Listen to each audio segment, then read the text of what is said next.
start off with a very simple question. Who here has ever had a job? I would assume that's everyone.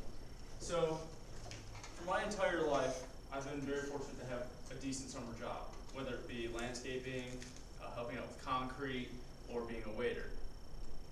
Now, with these jobs, they've been kind of, okay, do this, do that, this part goes here, this part goes there, and they've kind of given me this free reign. This summer, I had the misfortune of working for Steelcase. If you don't know who Steelcase is, it's a very big manufacturer of furniture. Now, when I was there, everything had a purpose. This was quite possibly the most obnoxious thing I've ever observed. Everything had a place and spot was labeled. If the black marker was here and the green marker was here, but it was supposed to be switched around, it was wrong, and we'd get chastised for it by supervisors. It was obnoxious. If I was unloading a chair from way up here in a semi and had to set it down and then hop down and then set it down again, I'd get chastised because I didn't do it correctly and I was supposed to have another person helping me, even if there wasn't someone else there to help. So I learned that everything was supposed to have a purpose. And it seemed obnoxious at first because every minute detail was scrutinized. So I was getting annoyed and sick and tired and was complaining to fellow coworkers who were even worse than me. But I really learned that it helped after a while. After several weeks, if you needed the green marker, you knew right now I could just pick it up right here. I knew it was the green one, not the black one, and not the remote. And this went for hundreds of pieces and parts, and where they went in a factory that was 4 times the size of the parade deck. So I learned everything has a place and a purpose.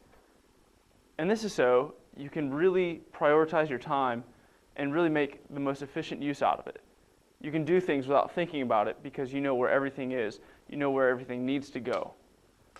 And so that really helped me compared to the jobs I've had in the past where, maybe it'll be over there, so you spend 5 minutes looking over here, can't find it, go over there, can't find it, and suddenly you realize you're standing on it the whole time. So this really gave me a whole new perspective on how to run my life. And it really helped me realize that the minutes add up. Now, Stonewall Jackson, who went to West Point, he was renowned for keeping track of how he spent every single minute. He would write down what he was supposed to be doing at certain times and be on time for meetings, not early, not late. If you told him to be there at 7 o'clock, he was there at 7 o'clock. His friends kind of scrutinized him for this because they thought it was rather obnoxious that he was always on time because they just, be there at 7, all right, get there at 6:55. That seems fine. But that's 5 minutes they could have been doing something else. Get there at 7:05 and you wasted everyone's time. So, by him doing this, he really made the best use of his time. And that's because Stonewall Jackson knew that minutes add up. Now here, when we go to the Citadel, we pride ourselves on really learning to multitask or prioritizing our time. Like we can do 3 things at once while having a meeting in 2 minutes and we can get it all done. But here, we really need to know that the minutes add up. So when you're doing your homework or something else during ESP, you really need to be conscious of what you are doing, when you're doing it, and why you're doing it. Make sure everything has a purpose.